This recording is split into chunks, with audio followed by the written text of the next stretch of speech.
Hey, what's up everybody? This is Austin from Austin's Tech Review with another build guide, or not really a build guide, but a parts list for the ultimate red team build. Now everything in here is going to be AMD and it is going to be red themed. And it's going to be crazy, dude. If you're the kind of person who I would see that would use this kind of PC is someone who wants to do YouTube, obviously, because, man, if it's going to be ultimate, you're not going to be doing this for your own. You're going to want to be like, hey, I got to get something back out of this. I paid this much for a build, you know what I'm saying? But, I mean, this thing is going to be pushing ultra settings, 1440p, maybe even 4K on a few games. Probably not Crysis 3, maybe even Crysis 3 at 30 FPS, but that's what's limited to 4K panels right now. But in the future, man, in the future, it's going to be crazy. It's going to be tight. Anyway, we're going to go straight into the processor. For the processor, I chose the AMD FX 9590, 4.7 gigahertz, 8-core processor. The Vashira series, the architecture is really good. I have a 6300 my build right now.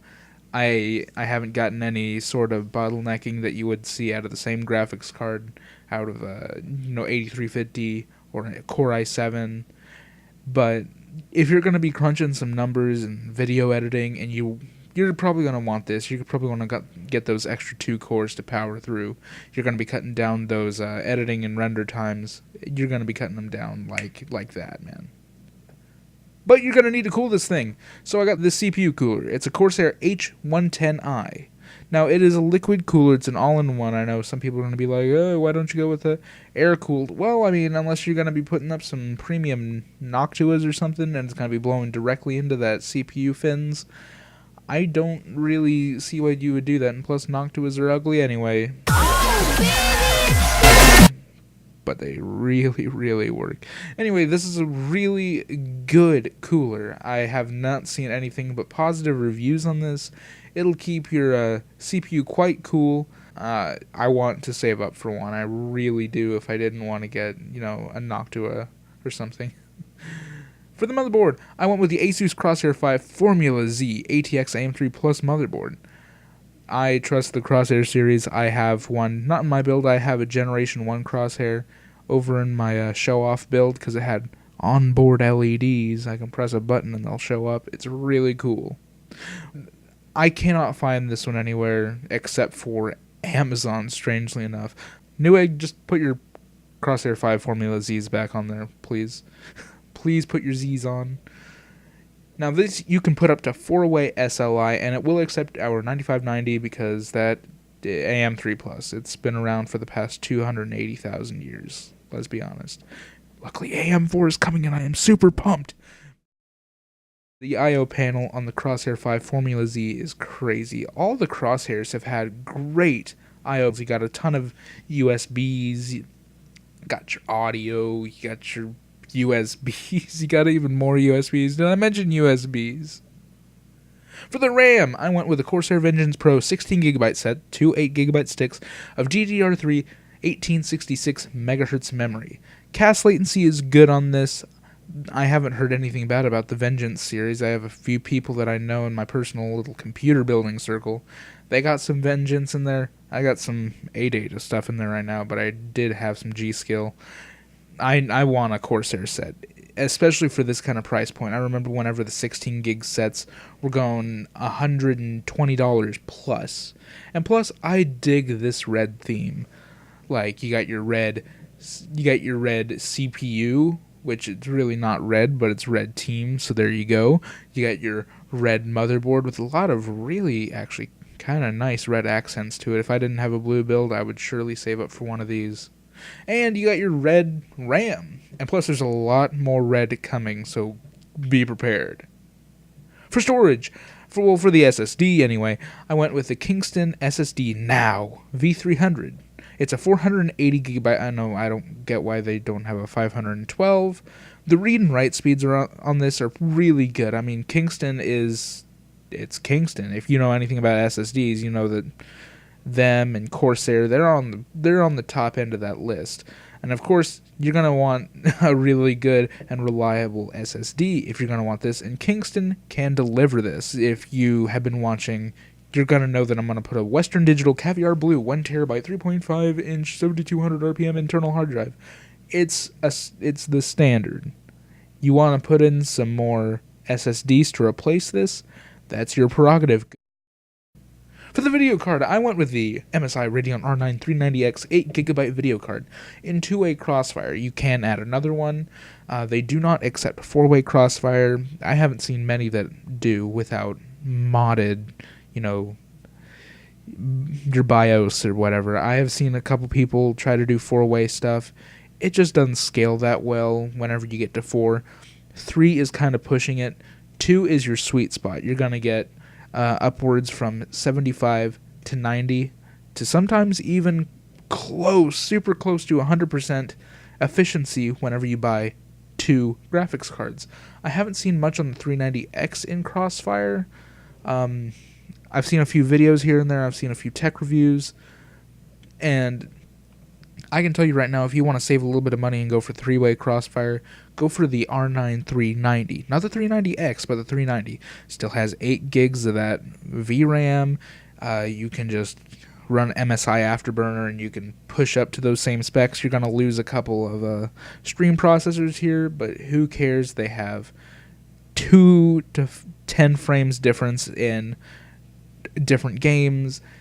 You can go 3-way Crossfire with this, and you're going to be pushing ultra settings 4K on a lot of things. And plus, this 8 gigabyte of RAM, like this buffer, that's so much RAM. It is mind-bogglingly intense amount of RAM, unless you're going for a more premium, like a Titan graphics card. Sure, the 980 Ti has 6, but 8 gigs was virtually unheard of before this moment. But you're going to need to power all this. So I got the Corsair RM, actually it's the RMX because this is a new version, the RMX 1000 watt 80 plus gold certified fully modular ATX power supply. Of course, if you're going to do something like this, you're going to want it to be fully modular. I mean, you want to look good, don't you? You paid this much so far, and might as well deliver clean power with 80 plus gold efficiency. But you're also going to want it to have some of those sleek designs. You don't want any loose-ended cables hanging around. This is going to deliver a lot of clean power. Corsair, whenever you're coming into a lot of their products, it's going to be some pretty top-notch stuff. You're not going to have many problems with it. Sure, you have a couple bugs and a little bit of glitches here and there. But whenever it comes to delivering power, I would trust Corsair, Cooler Master. Just go to Newegg, look up power supplies. You can clearly differentiate which ones are good and which ones are not. But you're going to need to hold a lot of these things and all of these components in one single case, if you will. So I got the Cooler Master Half Stack MX case. This is a mid-tower case. It's going to hold all your parts. I dig in the red fan in the front, by the way. And it's got some really cool features inside. If you go on Google, you take a look at this thing, just look at pictures on the inside, you're going to see that this is actually a pretty nice looking case. And plus the Half series is really good. They come out, oh wow, they're really nice. They have this thing called the Half Stack, where you can fit 2 PCs into one, what would be full tower case or mid-tower case. The Half series, it's very innovative. I dig it. It is really neat. And with the red accents, I must say, they look really nice. And all this is going to run you a measly $1,900. I mean, what are you talking about? Just pocket change, man. Just pocket change. Actually, for something this good, I'm not surprised by its price. This is actually not too bad. With the CPU being over $100 under Intel's leading i7 and only matching about a mid-range i7 for $100 less, this is not bad. And with your CPU cooler, not bad as well. Motherboard's a bit on the top side, but that I/O panel, now those colors though. The memory's pretty good in price.